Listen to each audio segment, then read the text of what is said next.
안녕하세요. 저는 이제 30대 중반에 들어선 여성이에요. 직업은, 작지만 나름 잘 나가는 쇼핑몰 운영하는 여성복 쇼핑몰 사장이랍니다. 저에겐 먼저 결혼한 여동생이 하나 있어요. 여동생에겐 토끼 같은 딸이 있는데 올해 벌써 7살이나 되었어요. 제 조카를 좀 자랑하자면 참 예쁘고요. 똑똑하답니다. 얼마나 똑똑하고 영민한지 가끔 저를 깜짝깜짝 놀래킬 때가 있을 만큼요. 사실 제 눈에만 그래 보일 수 있긴 해요. 왜냐하면 제가 그 흔하다는 조카 바보거든요. 근데 요즘 아이들 참 빠르다더니 정말 우리 효민이를 보면 그 말 실감해요. 얼마 전에 인형을 잔뜩 사들고 여동생 집에 놀러 갔을 때 일이었어요. 효민이가 제 다리 사이에 쏙 앉더니 동그란 눈으로 그러더라고요. 이모, 우리 엄마랑 아빠는 첫사랑이래. 첫사랑끼리 결혼하는 거 엄청 힘든 일이야.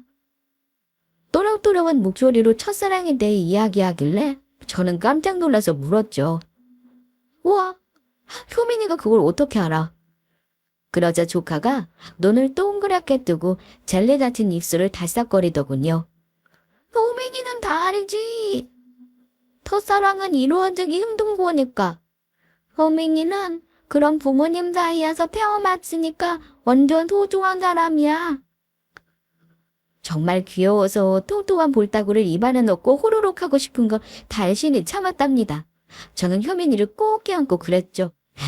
맞지. 우리 효민이는 정말 소중한 사람이지. 그렇지. 효민이는 소중한 사람이야. 근데 이모, 뭐, 그럼 이모도 엄마 아빠처럼 첫사랑 있어. 첫사랑. 이 단어에 저는 순간 멈칫했어요.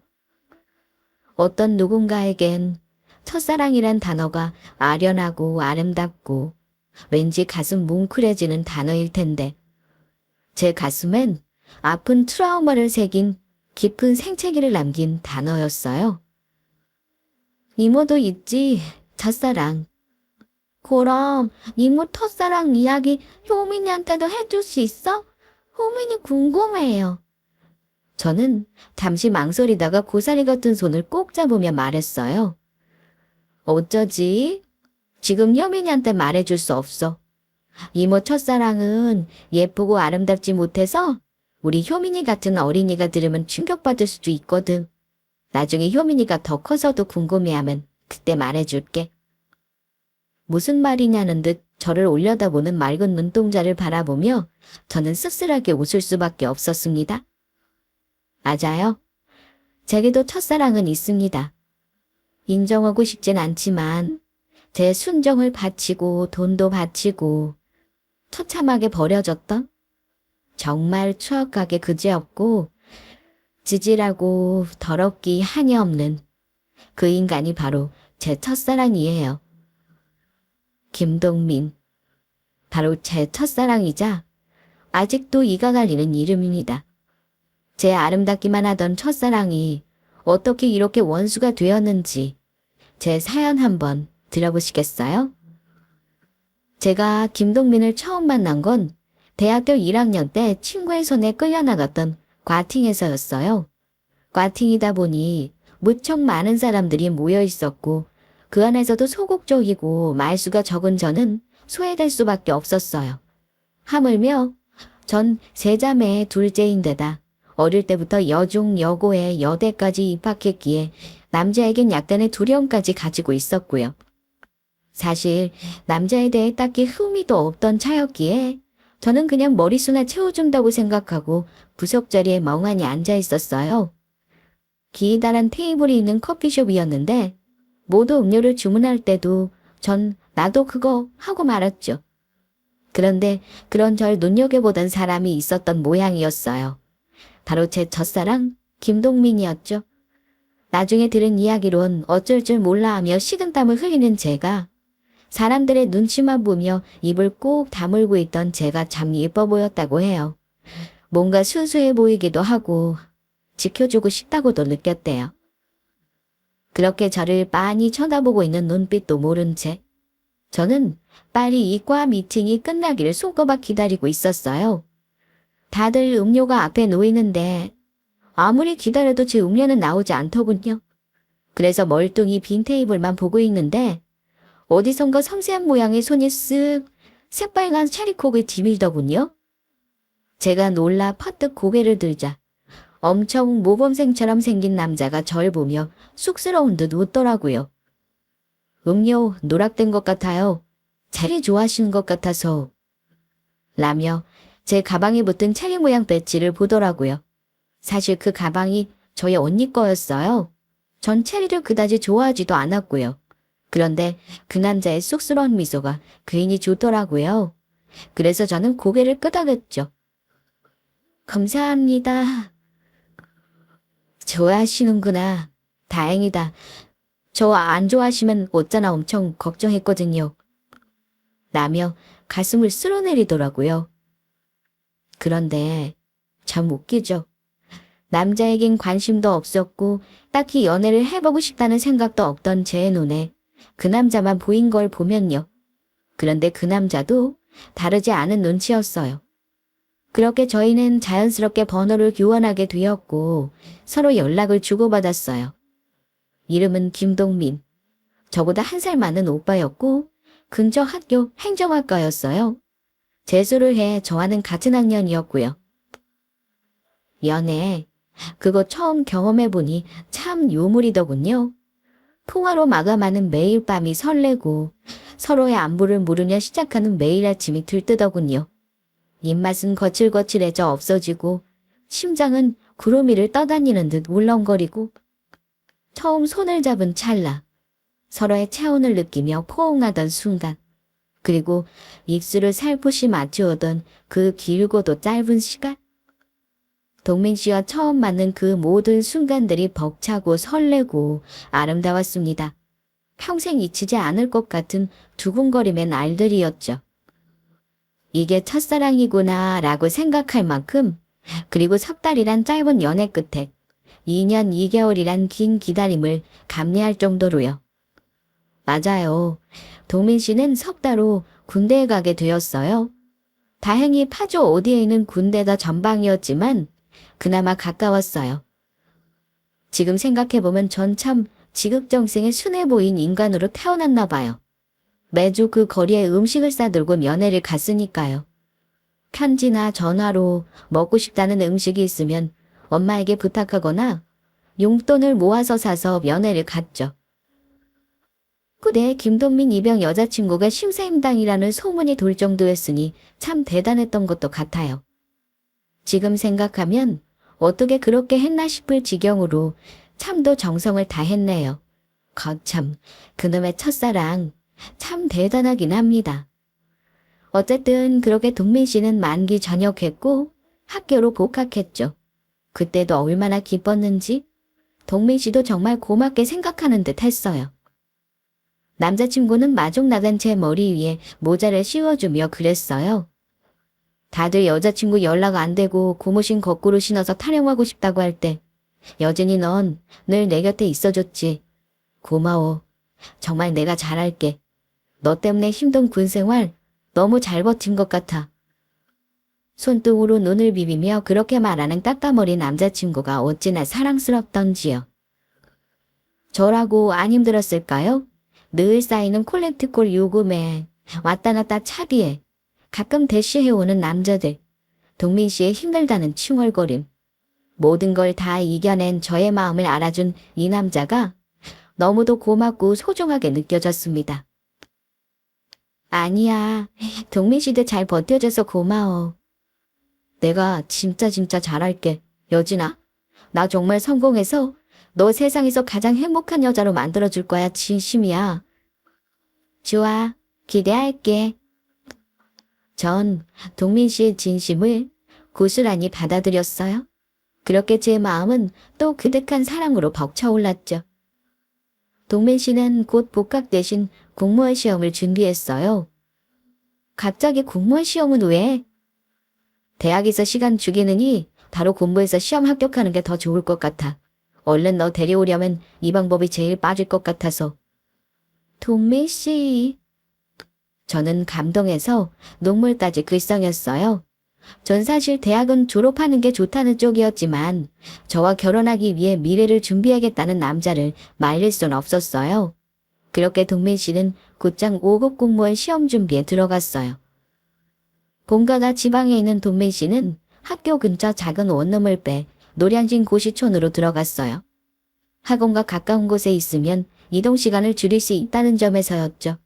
그렇게 부모님이 대학 등록금으로 모아두신 돈을 쪼개 학원을 등록하고 고시원비를 냈고, 그때부터 동민 씨의 노량진 생활이, 그리고 저의 뒷바라지가 시작되었습니다. 처음 반년은 문제없이 흘러갔어요. 동민 씨는 착실하게 공부에 임했고 저와 없는 시간을 쪼개 밥을 먹었죠. 제가 시험 기간일 땐 함께 독서실에 가서 공부도 했고요. 제가 싸온 도시락을 나눠 먹으면서 키득거리기도 했어요. 자주 보지 못하고 흔한 데이트도 잘하지 못했지만 전 행복했어요.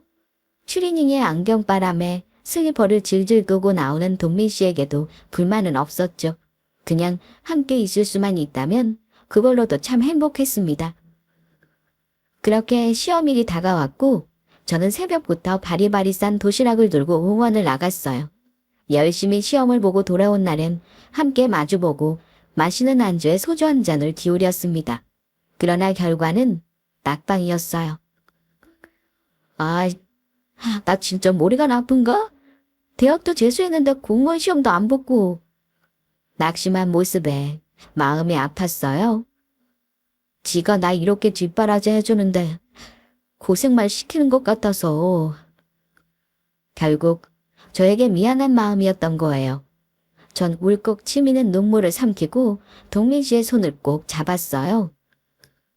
동민 씨, 9급도 아니고 7급도 아니고 자그마치 5급 공무원이야. 어떻게 한 번 해보겠어.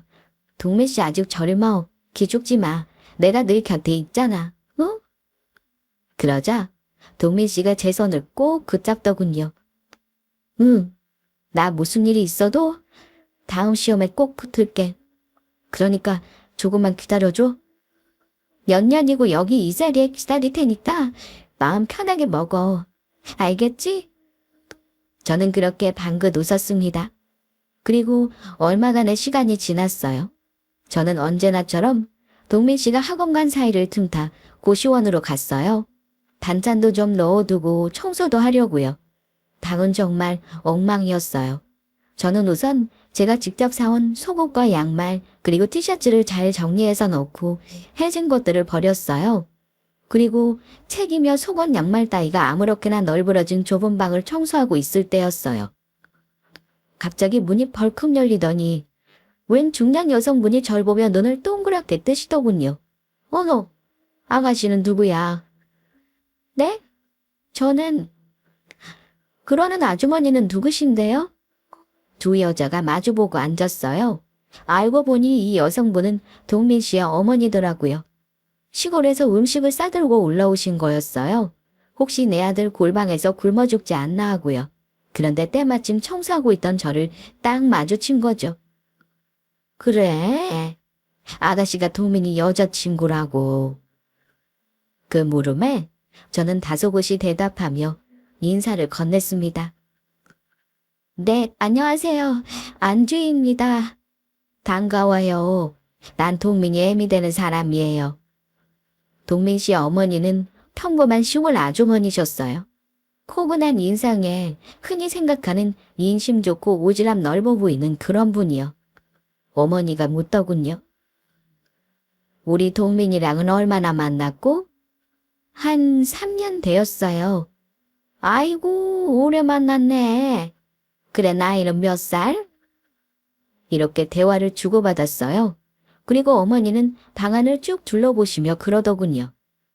애가 이 골방에 갇혀서 온종일 공부만 할 거 생각하면 가슴이 미어져. 그래도 여자친구가 이렇게 잘 챙겨주니 어찌나 고마운지 모르겠네.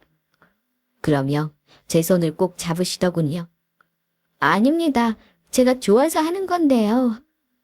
그렇게 학원에서 돌아온 동민 씨와 저 어머니는 셋이 나란히 앉아 밥을 먹었고 다음날 내려가시는 길도 공부에 바쁜 동민 씨 대신에 제가 배웅해드렸어요.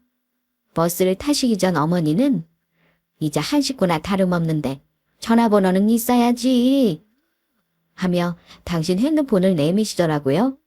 거절하기 힘들어 제 번호를 찍어드렸고 그날부터 저는 왜인지 그 집안의 며느리가 된 것 같았어요. 집안에 대소사가 있으면 꼭 저를 지목게 함께 부르셨고 동민 씨가 공부 때문에 못 가면 저라도 내려오라고 하셨어요. 그때쯤 제가 취업을 했는데 바쁜 시간을 쪼개 내려가서 김장도 하고 제사도 돕고 심지어 어르신들 식상까지 차려드렸어요. 시류와는 동떨어진 시골에 사시는 분이니 어련히 그게 맞다고 생각하시나 보다. 전 그렇게 이해했고 참 미련할 만큼 묵묵히 그 집의 며느리처럼 참 잘했던 것 같아요. 그렇게 제 인고의 시간은 흘렀습니다. 그때쯤 동민 씨는 함께 공부하던 친구들이 하나하나 시험에 붙어 고시원을 떠나기 시작했고 동민 씨의 짜증이 심해졌어요. 아, 이딴 것 좀 해오지 말라고. 제가 해온 반찬을 던져버릴 때도 있었고 너 나보는 눈빛이 왜 그래? 너 나 한심하지? 라며 열등감이 폭발해 저를 몰아붙이는 일도 부지기수였죠. 제가 외식구 밥값을 내는 것을 보고는 너 그깟 돈 번다고 무시하냐? 너 나가 무서워. 라며 제 마음에 생채기를 내기 일쑤였습니다. 뭔가 전 동민 씨가 좁은 방 안에 틀어박혀 온종일 깨알 같은 글씨들만 들여다보고 있는 상황이 안타까웠어요. 동민 씨는 계속해서 떨어지는 시험에 지쳐가고 있었고 저는 그럴 때마다 동민 씨에게 힘이 되어주기 위해 안간힘을 쓰며 그를 위로했어요. 동민 씨, 지금 이 시기만 잘 넘기면 잘 될 거야. 응? 이 좁은 방구석에 있으니까 내가 미쳐가는 것 같다. 미안해, 주희야. 동민 씨도 내게 미안했던지 눈물을 뚝뚝 떨어뜨리며 괴로워하더라고요. 이 방이 조금씩 좁아지는 기분이야. 자꾸만 날 옥죄어 오는 것 같고. 저는 이대로는 안 되겠다 싶었어요. 그 길로 방을 알아보러 다녀요. 제 수중에 큰돈이 있는 게 아니니 보증금 500에 50 정도 되는 원룸을 찾았어요. 부엌도 분리되어 있고 방도 꽤 넓고 무엇보다 창이 컸죠. 저는 없는 돈을 털어 좋은 침대를 사고 좋은 책상을 사서 집을 꾸몄어요. 그곳에서 편하게 공부할 동민 씨를 생각하면 비어가는 통장 잔고도 아깝지 않았어요. 저는 동민 씨 생일에 맞춰 집을 정리했고 동민 씨의 학원이 끝나길 기다렸다가 집으로 데려왔죠. 아니 어딜 가는 거야? 시험이 코앞이구만. 잔말 말고 얼른 와보라니까. 콩깍지가 뭔지 투툴거리면서도 궁금은 했는지 제 손에 이끌려 쫄래쫄래 쫓아오는 모습도 참 귀여웠어요. 그렇게 저는 원룸 건물 앞에 도착했고 동민 씨의 눈을 가렸어요. 자, 이제 서프라이즈 파티가 있으니까 기대해. 그렇게 더듬더듬 계단을 올라가 3층 문을 열었죠. 짜잔! 헝겊을 벗겨낸 동민 씨가 천천히 집을 둘러봤어요. 식탁이 놓인 부엌, 그리고 그 안에 꽤 큰 방이 가지런히 정리된 가구들, 그리고 방 한가운데 깔린 테이블 위에 초와 와인. 동민 씨의 눈이 커졌어요. 이 집 다 뭐야? 아리송했어요. 혹시나 또 자신을 무시한다고 화를 낼까 심장이 두근두근 하더군요. 저는 꿀꺽 마른 침을 삼키고 대답했죠. 동민 씨 생일 선물 여기서 편하게 공부하라고. 그러자 동민 씨 얼굴이 와락 구겨졌어요. 그러고는 저를 잡아당겨 품에 꼭 안더군요. 주희야, 고마워. 넌 정말 천사야. 정말 너무 고마워. 제 어깨가 축축하게 젖어가는 듯도 했어요. 저는 동민 씨를 그렇게 세게 안고 한동안 그의 눈물을 받아주었습니다. 이사 후 동민 씨는 정말 더 열심히 했어요. 뭔가 맹해졌던 눈동자가 의지에 불탔고 실제로 정말 뭔가 되겠구나 싶은 생각이 들 정도로 모의고사 성적도 좋았고요. 그리고 주희라, 나 합격했어, 합격! 이라는 전화를 받게 됩니다.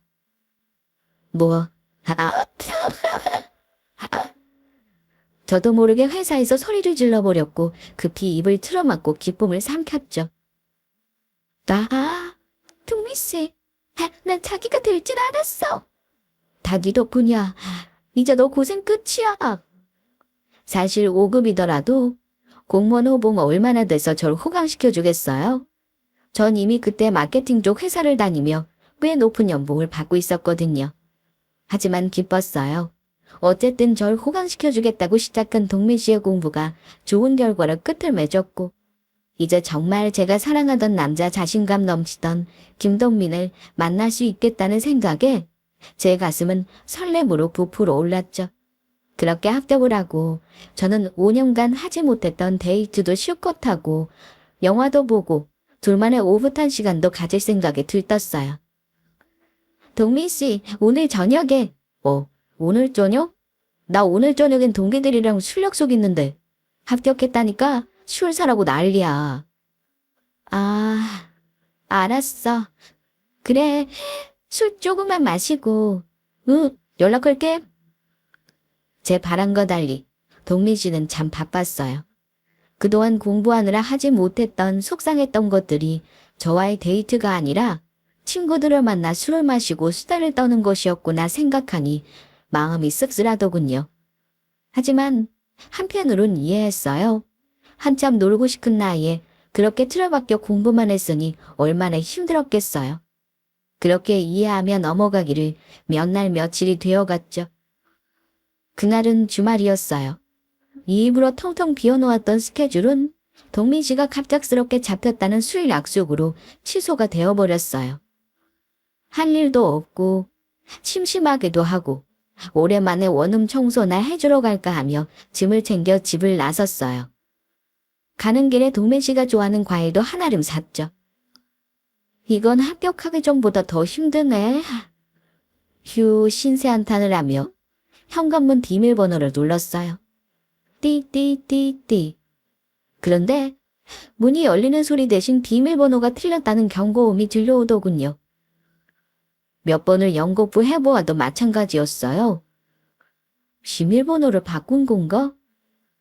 그럴 리 없는데. 저는 곧장 동민 씨에게 전화를 걸었지만 받지도 않았어요. 저는 어쩔 수 없이 그 자리에 앉았어요.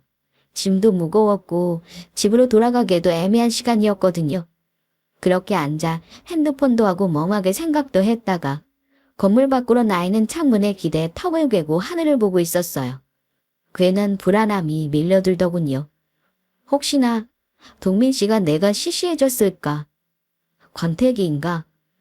이런저런 생각을 하며 하늘을 보고 있다. 무심코 내려다본 아래엔 엉겨붙은 두 남녀가 격렬한 키스를 나누고 있더군요. 나도 저렇게 뜨거울 때가 있었는데. 헛웃음을 내쉬며 돌리던 시선에 가시처럼 걸리는 무언가가 있었어요. 남자가 입고 있는 니트는 제가 동민 씨에게 선물했던 것과 같은 디자인이었어요. 가만히 내려다보니 뒤통수가 낯익더군요. 키와 덩치까지 하나같이 모두 동민 씨와 같은 거예요. 그때였어요. 들러붙어 있던 두 사람의 얼굴이 천천히 떨어졌어요. 믿고 싶지 않았지만 1층에서 열렬한 키스를 나누던 남자는 바로 제 남자친구인 동민 씨였습니다. 저는 너무 놀라 비명이 삐져나오는 입을 허겁지겁 틀어막았습니다. 그리고 단전히 빌었어요. 제발 여긴 오지 마. 내가 선물한 이 집엔 그 여자를 들이지 마. 하지만 그 말은 곧 현실이 되어버렸습니다. 두 손을 꼭 잡은 남녀가 건물 안으로 들어서더군요. 저는 본능적으로 숨을 곳을 피해 한가히 고개를 두리번거렸습니다. 하지만 워낙 좁은 원룸 건물, 내 집이 디귿자로 마주보는 형태로 문이 나 있는 곳에 숨을 곳이 있을 리 없었죠. 저벅저벅, 또각또각. 서서히 가까워지는 발소리를 들으며 저는 똑같이 계단을 밟아 올랐습니다. 반층쯤 올라갔을 때 저 때문에 켜졌던 4층 센서가 꺼짐과 동시에 3층 센서 등이 켜졌습니다. 여자는 한눈에 보기에도 고급스러운 옷을 입고 있었어요. 비싼 명품 브랜드의 작은 가방이 눈에 띄더군요. 저는 흐릿해진 눈으로 두 사람이 제가 직접 꾸민 집 문 앞에 서 있는 것을 지켜보고 있어야 했어요. 동민 씨가 비밀번호를 누르는데 등대에서 기다리고 있던 여자가 그러더군요. 오빠, 비밀번호 바꿨어요. 오. 동민 씨는 조금 당황한 눈치로 대답하더군요. 그러자 여자가 물었어요. 왜요, 갑자기? 스토커가 있어서. 스토커? 그 말에 헛웃음이 나오는 걸 간신히 참았어요. 스토커라니. 내가 5년 동안 시험 뒷바라지를 하고 자기 집에 며느리처럼 들락거리며 잡일을 했던 내가 스토커라니. 정말 믿을 수 없는 현실에 기가 막히고 눈물이 왈칵 흐르더군요. 세상이 무서워라. 그런데 뭐 오빠 집 이사할 거니깐요. 사실 이 집 너무 후져요. 그래도 5급 공무원인데 좋은 집으로 이사해야죠. 하며 동민 씨의 발에 매달리더군요. 이사라니. 처음 듣는 이야기였어요. 그런데 그 순간이었어요. 잠시만 비켜주세요. 갑자기 4층 센서 등이 팍팍 터지며 등 뒤에서 묵직한 음성이 들려오더군요. 저는 놀란 눈으로 고개를 돌렸습니다. 키가 큰 젊은 남자가 절 이상한 눈으로 내려다보고 있더군요. 그리고 저의 고개는 삐걱삐걱 동민 씨와 그 여자에게로 돌아갔습니다. 아니나 다를까 동민 씨는 사색이 되어 여자는 동물의직 눈으로 저를 쳐다보고 있었어요. 순식간에 세상의 따가운 시선이 제게 쏠렸고요. 여자의 입에선 결국 혹시 저 여자가 오빠 스토커예요. 라는 말이 흘러나왔죠. 그런데 그 다음 이어진 동민 씨 말이 가관이었어요. 맞아. 그 스토커. 연지야, 얼른 집으로 들어가자. 그러며 황급히 열린 문으로 여자를 끌어당기더군요. 오빠 이상해요. 경찰에 신고해야지. 저기요, 이봐요. 띠리. 여자의 외침과 함께 동민 씨 집의 문이 닫혔습니다. 아니 엄연히 말해 제 명의로 된 제 집이었죠. 안 비키실 거예요? 남자의 퉁명스러운 음성에 저는 천천히 자리에서 일어섰어요. 다리에 힘이 풀려 비틀 몸이 흔들거렸죠. 비참했습니다. 너무 비참한 마음과 마음속 깊이 끓어오르는 배신감과 열패감에 저는 한 발자국도 내디딜 수가 없었어요. 두 사람의 대화를 들어보니 한두 번 만난 사이 같지 않은데 언제부터였을까? 아마도 시험을 합격하고 나간 술자리 중 한 곳이었겠죠. 연락이 뜸해졌고 저를 피했던 그 많은 순간이 순식간에 뇌리를 스치더군요. 5년간 그 짜증을 받아내며 쏟아부었던 돈과 시간, 그리고 소중한 마음, 곧 동민 씨와 결혼할 생각에 들떴던 기분. 모든 것이 순식간에 쓰레기통으로 처박히는 기분이었습니다. 저는 비틀대며 내려와 있는 힘껏 문을 두드렸습니다. 야! 김동민 문 열어! 문 열라고! 아는 주지훈도 고요했죠. 내가 네 스토커야? 내 얼굴 보면서 말해봐. 그때였습니다. 오빠, 저런 스토커는 그냥 보내면 안 된단 말이야. 내가 혼내줄게. 있어봐. 가지 말라니까. 하는 티격태격하는 소리와 함께 문이 발칵 열리더군요. 씻고 나온 건지 젖은 머리카락이 보였어요. 물론 여자의 머리에 얹어질 수건도요. 저기요. 자꾸 이러시면 경찰 부를 거예요. 죄송한데 비켜주시죠. 저는 여자를 밀치고 집 안으로 쳐들어갔어요.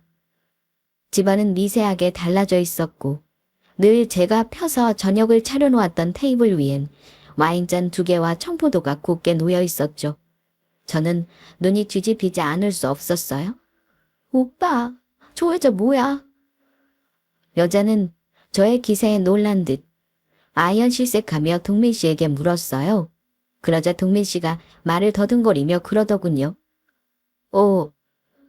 그게 언제야? 사실은 우리 누나야. 그러니까. 오빠 외동이라며?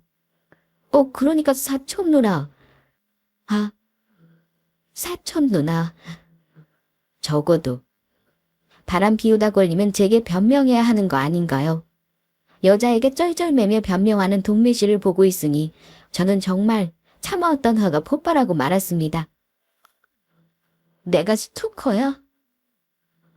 어떻게 내가 네 스토커고 사촌 누나야? 5년 동안 뒷바라지한 내가 왜 네 스토커고 사촌 누나가 되는 건데? 야, 넌 사촌 누나랑 키스하고 살림 차리니? 저의 희번들어진 눈에 동민 씨는 깜짝 놀라 입을 떡 벌리더군요. 그도 그럴 것이 제가 한 번도 이렇게 화를 낸 적도 아니 말을 놓은 적도 없었으니까요. 저는 동민 씨를 무섭게 노려보며 말했어요. 이 집, 내 보증금으로 내가 구한 집이지? 여기 있는 네 짐 싸들고 지금 당장 나가.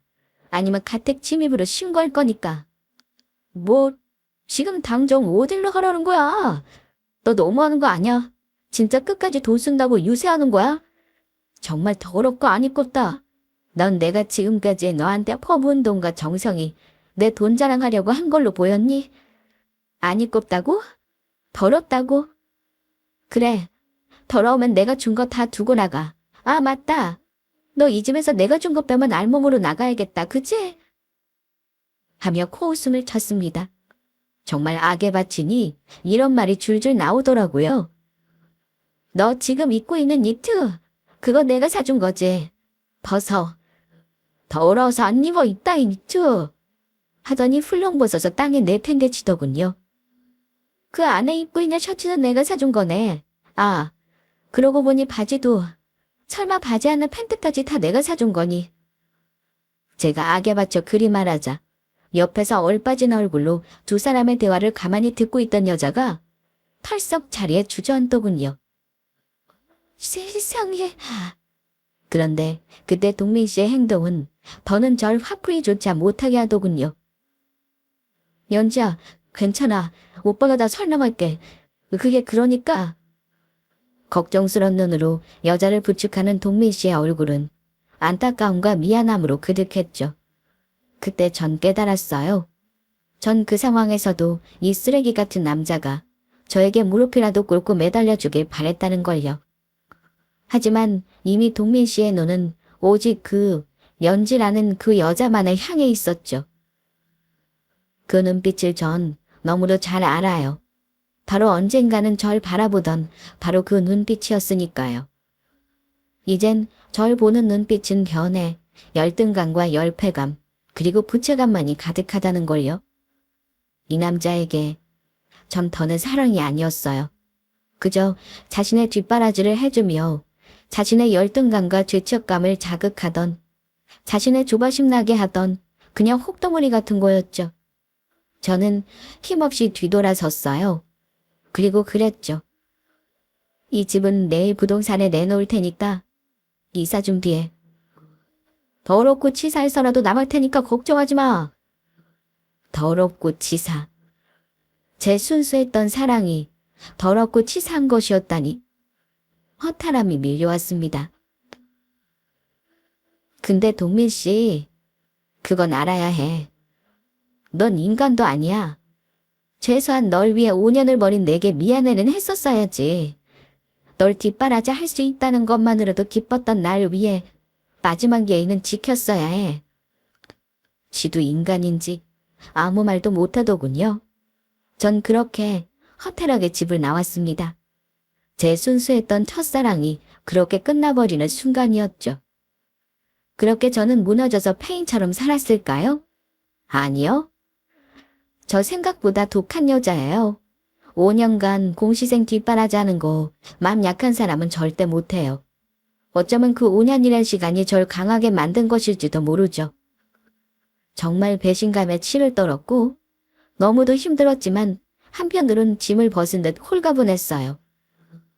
첫사랑의 아픔은 뒤로 하고 그 길로 회사에 사직서를 냈습니다. 사실 계속 하고 싶었던 쇼핑몰 사업이 있었는데 동민 씨 뒷바라지를 해야 하니 회사에 발목 잡혀 있을 수밖에 없었거든요. 이제 들어갈 돈도 짐도 없어졌으니 마음은 힘들었으나 가벼웠어요. 제가 동민 씨와 헤어졌다는 소식에 친구들과 가족들은 반색을 금치 못했어요. 다들 그 자식과 잘 헤어졌다며 절 위로했죠. 물론 쓰디쓴 첫사랑을 맛본 저의 귀엔 들리지 않는 위로였지만요. 그리고 소개팅 제의가 쏟아졌어요. 하지만 전 모두 거절했어요. 사랑 같은 거, 연애 같은 거 다신 하고 싶지도 않더라고요. 대신 저는 일을 선택했어요. 실현의 아픔을 잊기 위해 열심히 발로 뛰었죠. 아이템은 정말 좋았는데 홍보에 미숙한 저는 발목이 잡혔어요. 그곳에 끙끙대고 있는데 친구가 한 사람을 소개해주더군요. 너한테 도움될 거야. 좀 건방지긴 한데 그래도 내가 말은 잘해놨으니 도와는 줄 거고. 좀 고가워도 참고 부탁 좀 잘해봐.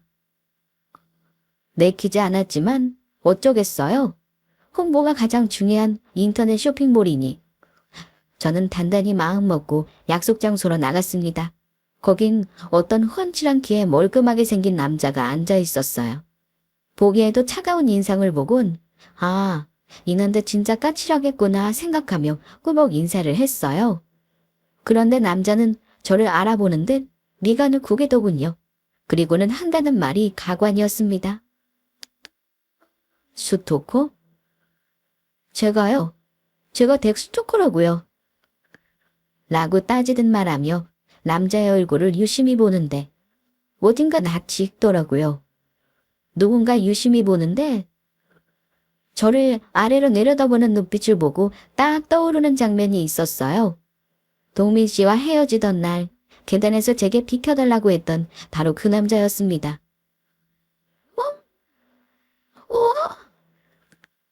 반갑지도 않은데 참 반갑기도 하고 복합적인 기분이 들더군요. 그런데 남자도 마찬가지인 것 같았어요. 남자 또한 황당하다는 듯 비식 웃으며 그랬죠. 저 스토커 아니에요. 알아요. 그날 친구네 집까지 된 목소리 다 들렸거든요. 그래서 그 팬티는 댁이 사준 거 맞았습니까? 저는 얼굴이 시뻘개졌어요. 그날의 창피함과 무한함이 확 끓어오르는 기분이었죠. 하지만 남자는 대수롭지 않게 웃으며 그러더군요. 이거 인연인지 악연인지 어쨌든 꽤 인상적이긴 했습니다. 남자의 이름은 수은이었어요. 알고 보니 홍보 마케팅 쪽으로 알아주는 홍보회사를 가진 대표였고 제게 전폭적인 지지를 약속했어요. 모든 홍보 비용과 전략은 제가 책임질 테니까 회사 지분의 5%를 주세요. 5%요? 고작. 인터넷 쇼핑몰 대부분의 지출이 홍보인데 5%라니 너무 터무니없는 금액에 놀라 물었어요. 왜요? 너무 작아요? 그럼 5%에 일주일에 한 번 저녁 식사 어떻습니까? 주말에 혼자 먹는 식사가 좀 외롭거든요. 네. 그렇게 저는 수은 씨의 도움을 받아 본격적으로 쇼핑몰을 시작했고 사업이 꽤 높은 수익을 얻으며 자리를 잡은 만난 지 2년 만에 조심스러운 고백을 받았습니다. 다시 만나게 되었던 그날부터 제게 반해 있었다고요.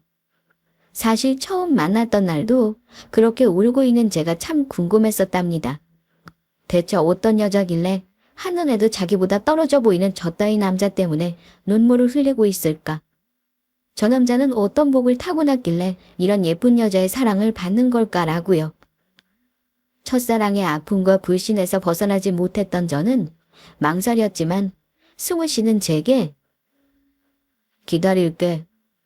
난 늘 여기 있으니까 천천히 와. 대신 다른 남자 만나지 말고. 라며 호쾌하게 웃더군요. 그렇게 저희는 조심스럽게 우정 같은 혹은 사업 파트너 같은 연애를 시작하게 되었어요. 승훈 씨는 제게 지극정성이었어요. 마치 동민 씨에게 제가 주었던 사랑을 고스란히 돌려받는 기분이었어요. 포근하고 편안했어요. 하지만 내심 마음 한편의 불안함으로 승우 씨에게 마음의 문을 열지 못하고 있었죠. 그런 저를 승우 씨는 말없이 기다려 주었고요. 그렇게 동민 씨와 헤어진 지 3년, 승우 씨와 만난 지 1년이 되던 해 어느 날이었습니다. 모르는 번호로 전화가 오더군요. 네, 여보세요? 수화기 너머에선 아무런 말도 없었습니다.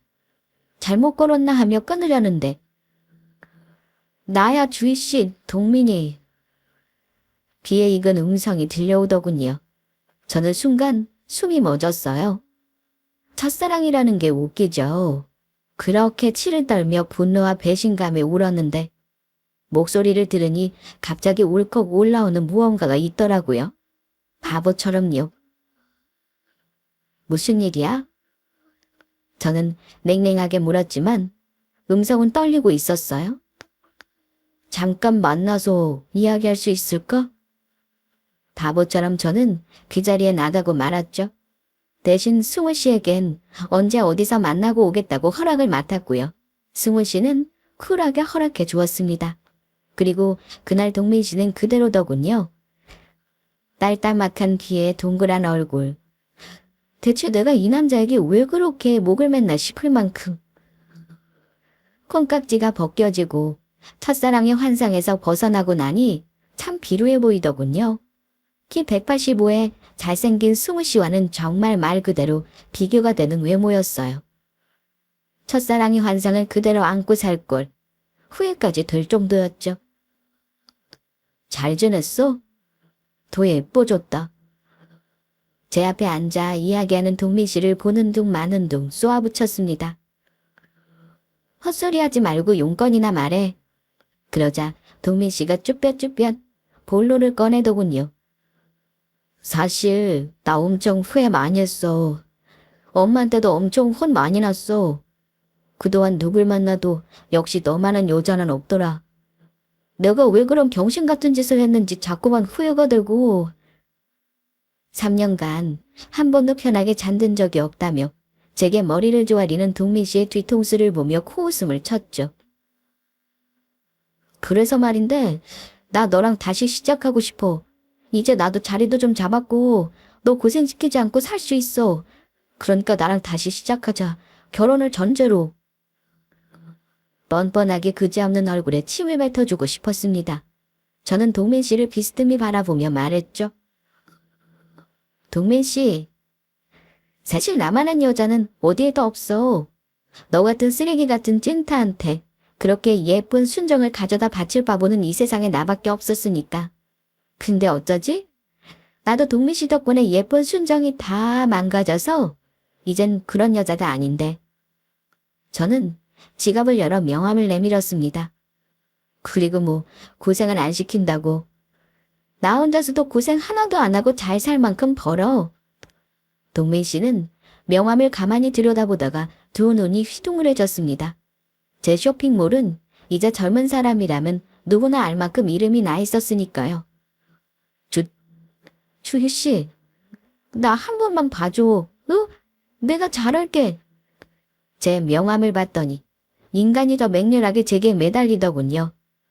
양심이 있다면 물러날 텐데 진짜 마지막까지 정이 뚝 떨어지는 기분이었어요. 제게 애걸복걸하며 매달리는 동민 씨를 내려다보고 있는데 이상하죠? 그 순간 승우 씨가 떠오르더라고요.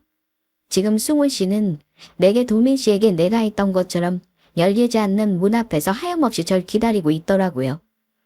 자신의 예쁜 순정을 다 바쳐가면서. 그런데 저는 이딴 찌질한 첫사랑 남자 따위 때문에 그 귀하고 멋진 남자의 마음을 이용하고 있다는 기분이 들더군요. 언젠가는 나도 지금의 동민 씨처럼 승우 씨에게 매달리게 될 날이 올지도 모르겠다는 생각이 성감처럼 내리스치더군요. 명함 잘 챙겨. 지인 할인은 못해줘도 동민 씨 이름으로 주문하면 사은품 몇 개 챙겨 넣어줄 테니까. 똑똑하니까 잘 알아들었지? 한마디로 우린 끝났다는 뜻이야. 내가 겨우 기어나온 쓰레기통에 내 발로 다시 들어갈 이유는 없잖아. 그렇게 말한 저는 자리에서 벌떡 일어났어요. 당장 승우 씨를 만나야겠더라고요.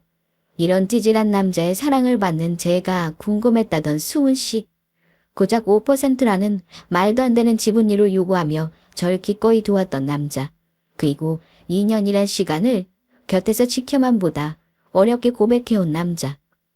저의 상처 때문에 이 남자를 절대로 놓치면 안 되겠다는 생각이 들었어요. 당장 그 길로 커피숍을 뛰쳐나왔어요.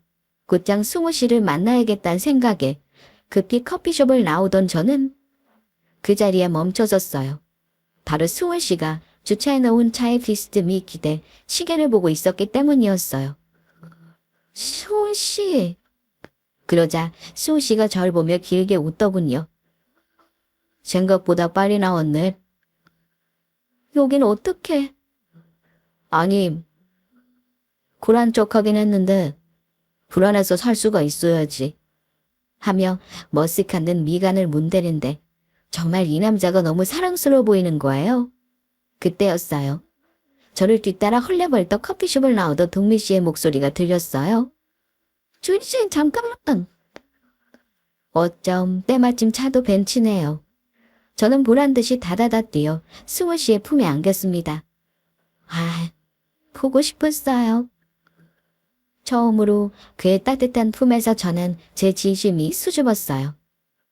승우 씨의 기다란 팔이 제 몸을 강하게 둘러 꼭 안더군요. 나도 너무 보고 싶었어. 그렇게 승우 씨의 벤츠는 저를 태우고 떠났어요. 벙찐 얼굴로 벤츠의 뒷꽁무니를 쳐다보고 있는 똥차. 제 첫사랑을 비로한 채로요. 이모, 그럼 이모부는 첫사랑이 아니야. 조카의 음성에 전 긴 생각에서 깨어났어요. 그리고 조카의 동그라니 말 입을 쫑 맞추면서 그랬죠? 응, 아니지. 그럼 이모부한텐 비밀로 해? 시! 하며 검지손가락을 세워 입술에 가져다 대는데 얼마나 귀엽던죠?